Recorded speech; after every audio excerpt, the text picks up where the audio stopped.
गुरु पूनम। गुरु माना बड़ी पूनम। इसे व्यास पूर्णिमा भी कहते हैं, आषाढ़ी पूर्णिमा भी कहते हैं।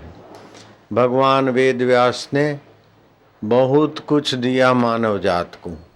विश्व में जो भी ग्रंथ हैं, जो भी मत मजहब पंथ हैं, उनमें अगर कोई ऊंची बात है, बड़ी बात है, तो व्यास उच्छिष्ट जगत सर्वम, व्यास जी का ही सारा प्रसाद है। किसी ने कुछ नाम रखा धर्म का, मजहब का, लेकिन छोटी मोटी अच्छी बात व्यास जी के लिए, बाकी का फिर अपना उन्होंने मसाला मिलाया।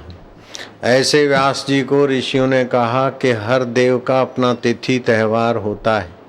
आपने इतनी करुणा की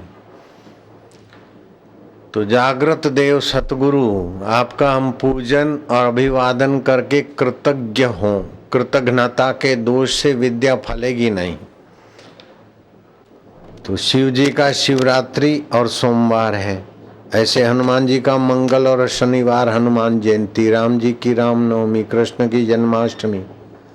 तो सारे ऋषियों ने, देवताओं ने मिलकर व्यास जी का प्रागट्य दिवस आषाढ़ी पूर्णिमा, और व्यास जी ने विश्व का आर्ष ग्रंथ रचा ब्रह्म सूत्र, उसका आरंभ दिवस आषाढ़ी पूर्णिमा, और 1,00,000 श्लोक लिखे उस महापुरुष ने।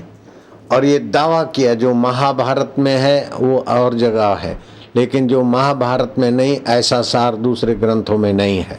चैलेंज कर दिया, और आज तक उनके चैलेंज को कोई तोड़ नहीं सकता। जो सच्चाई और सिद्धांत महाभारत में है वो और कहीं नहीं है, अगर है तो महाभारत से उठाए। ऐसे व्यास जी इतने दिव्य दृष्टि थे कि पद पद पे पांडवों को बताते कि अब ऐसा होगा, और कौरवों को बताते तुम ऐसा ना करो। व्यास जी का दिव्य ज्ञान और आभा देखकर गणपति जी राजी हो गए।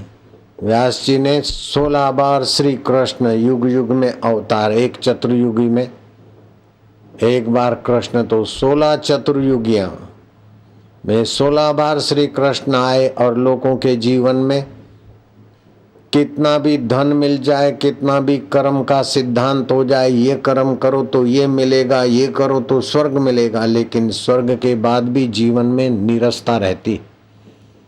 इसलिए नारद जी ने व्यास जी को कहा कि जीवन में नीरसता जाए और रस मिले, और प्राणी मात्र रस के लिए भाग रहे।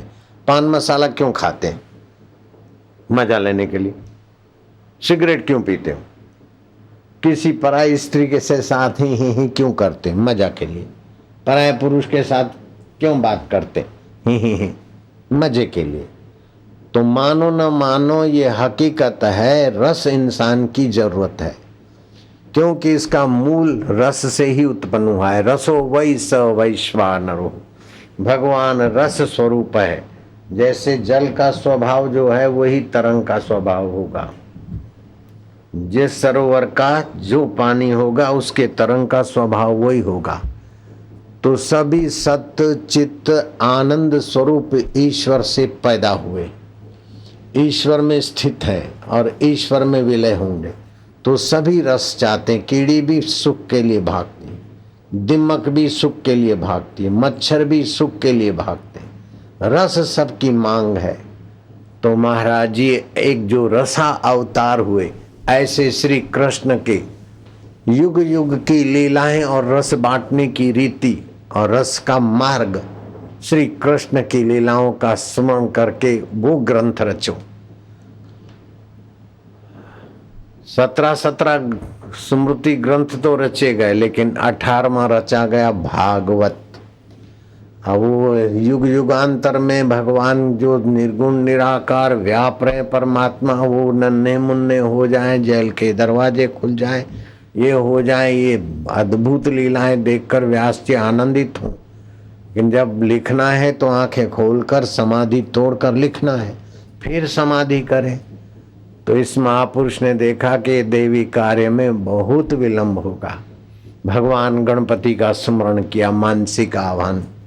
आकाश मार्ग से गणपति जी आए और गणपति जी को कहा कि मैं लोक मांगल्य का कार्य, मैंने वेदों के विभाग किए कि साधारण आदमी भी दिव्य ज्ञान पा सके। वेद कहता है कि हम शत्रु से निर्भय रहें, मित्र से निर्भय रहें, दिशाओं से निर्भय रहें, क्योंकि हमारा आत्मा अमर है। मरने वाला शरीर है, मरने वाला दुख और सुख है, उसको जानने वाले हम निर्भय नारायण। तो ये वैदिक ज्ञान का प्रचार तो किया है और शास्त्रों में छूट छाट भी दी है कि भाई ये कर्म करने से ये फायदे होंगे, वो भी बताया। फिर भी लोग दुख से मुक्त नहीं हुए। लोगों के जीवन में जो रस आना चाहिए, बाहर से भर भर के कंगले हो गए, अंदर का सामर्थ्य खो बैठे। तो नारद जी ने कहा अंदर का सामर्थ्य के लिए पहले रस दे दिया जाए। जैसे बच्चा नकली आम चूस रहा है, माँ ने आंख दिखाई, छोड़ दे, बच्चे ने छोड़ दिया, लेकिन बच्चा मौका पाकर फिर उसी आम के तरफ आकर्षित होगा। लेकिन दूसरी सियानी माँ है, वो असली आम ले आई, जरा सा घोल के उसकी बिंदी तोड़ के जरा रस बाहर फेंक के चखा दिया, फिर बच्चा अपने आप घुमा घुमा के गुटली तक को चूसने की अक्ल अपने आप आएगी उसको। तो महाराज भगवान का एक अवतार ऐसा है कि जीव को रस मिल जाए, भक्ति से, ज्ञान से, निष्काम कर्म से, सेवा से जीव को अंदर का संतोष मिल जाए, ऐसा ग्रंथ रचो। तो श्रीमद् भगवान की लीलाओं का होगा। तो लीलाएं देखें और आनंद आए और लिखें, तो फिर समाधि करें। तो व्यास जी ने प्रार्थना की गणपति जी को। गणपति जी ने कहा ये जरूर काम करना चाहिए, तुम बोलते जाओ मैं लिखता जाऊंगा। तो वो तो बोले महापुरुष, शब्द रचना करे, श्लोक बद्ध हो, सार गर्भित बात हो, वो लिखे। लेकिन बीच में गणपति जी ने कहा कि मुझे तुम्हारा बाट देखनी पड़ती है, समय ज्यादा जाता है, तो तुम बोलते हो मैं लिखता हूँ, फिर दूसरा जब तक आप बोलो तब तक मुझे देखना पड़ता है बाट। बोले महाराज मैं बोलता हूँ आप लिखो, फिर उसमें आप बराबर उसको रिफाइन करो। रिफाइन शब्द मैंने मिलाया है, कहीं 19-20 दिखे तो आप उसको सुव्यवस्थित करो। 18,000 श्लोक लिखवा दिए गणपति जी के द्वारा। और ये भगवान वेद व्यास जी का श्रीमद् भागवत है। आज भी भागवत की कथा करने वाला सात्विक ब्राह्मण है तो बोलते हैं व्यासपीठ पर, व्यास जी, वेद व्यास जी के नाम, व्यासपीठ पर फलाने ब्राह्मण फलाने पंडित विराजमान होंगे। ये व्यासपीठ है। व्यास के सिद्धांत के खिलाफ अथवा व्यास को जो स्वीकार नहीं है, ऐसी बात की स्थापना इस पीठ से नहीं की जाती। इसीलिए शास्त्र के मर्यादा के अनुसार जो चलता है वो वक्ता भी उन्नत होता जाता है और श्रोताओं का भी भला होता जाता है।